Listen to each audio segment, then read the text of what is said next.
When I first heard about OpTic and Dallas coming together, I was shocked. I've never heard of two orgs just combining. Rivals going up against one another throughout these years come together. Welcome to OpTic, Texas, y'all. 2021 season for OpTic Chicago, they expect to win. And at the beginning of the year, I think they were probably top 2, top 3. The talent was there, without question. Just they couldn't quite deliver. They were getting top 4, top 6 throughout the year, but they could never get to that final. Some of these events where we lost was questionable. Those mistakes, it was just over and over and over again. So I think it was a pretty disappointing year for OpTic. Dallas Empire for the 2021 season. Our world champions from the previous year. A lot of people feel like Clay should have still been on this team, but we move past that. Then they come out and they get to a final versus Atlanta FaZe. They don't beat them. You get a couple of second places. They had a bit of a bumpy middle, but they finished top 3. You got to be kind of happy with it. I'm sure the players won't say that. That was just a really bad year for us. I mean, we didn't even win a single event, and that for us is just pretty devastating just because we set our standards like way too high. It's just unacceptable.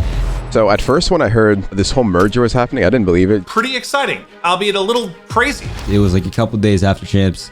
Ray ended up calling me saying, hey, we might be merging with OpTic. I've never heard of anything like this. I was super excited just because I've been playing with iLLeY for pretty much my whole COD life. So got a lot of chemistry there already. And with Shotzzy, I mean, everyone knows about him. He's one of the best players in the game, if not the best. So I'm super excited to get to work with the boys. These fans who have gone at each other's necks for years, just hoping that their team beat the other, now you're kind of forced to cheer for that same team. So we'll see what happens, but I would assume they're pretty happy. So let's take a look at this OpTic Texas roster. You get 2 players from each team, right? Kind of core duos. You've got Scump and Dashy, and on the other side, you have iLLeY and Shotzzy. So the rules for next season is Dashy's going to be on the main AR. Inder's going to be a flex. Inder loves being in the action. He's definitely really comfortable in that flex role. Me and Scump are going to be your sub duo. That's kind of a no-brainer. There's 2 of the best sub players in the game. Getting to learn from Scump, I'm looking forward to it. I mean, I just watched this guy growing up, literally. And then I want to thank Prim and Clay for obviously teaching their ways, because if it wasn't for them, I wouldn't think about COD the way I think about it right now. There is no shortage of talent on this team. If you focus in on the submachine gun duo, Shotzzy and Scump can just sort of pop off. They can shut the game down. But there is still sort of that question mark. In an SCD round, who's going to be the first one in? It is a very, very frightening roster on paper. My only concern is that you lack that sort of like Clay or Crim type player. But they're going to need some leadership. Someone's going to have to find it in game. Some of the things that plagued the original OpTic roster, when you talk about making similar mistakes, you hear about them not reviewing DOD as much as they should. My concerns are still there for that. But I'll tell you what, when this team is on fire, dear God in heaven, they're going to be hard to beat. Success for the OpTic Texas team in the 2022 season is, to me, it's simple. First off, win. At least one tournament win, considering how the last year went for both the organizations. Like, our entire team has not won an event for like entire year.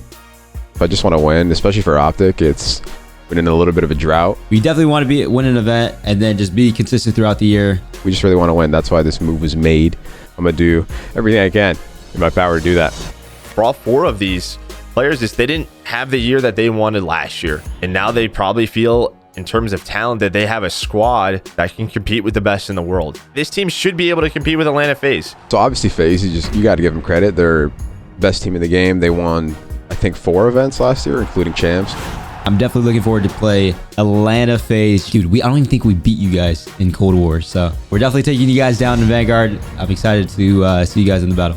We're not just looking at it like, oh, it's FaZe and everybody else is, we're just going to run through. Nah, we're going to make sure that we look at every team, we prepare for every team, because every team is super talented. On any given day, you could be caught slipping, as we say. So got to make sure you're on point.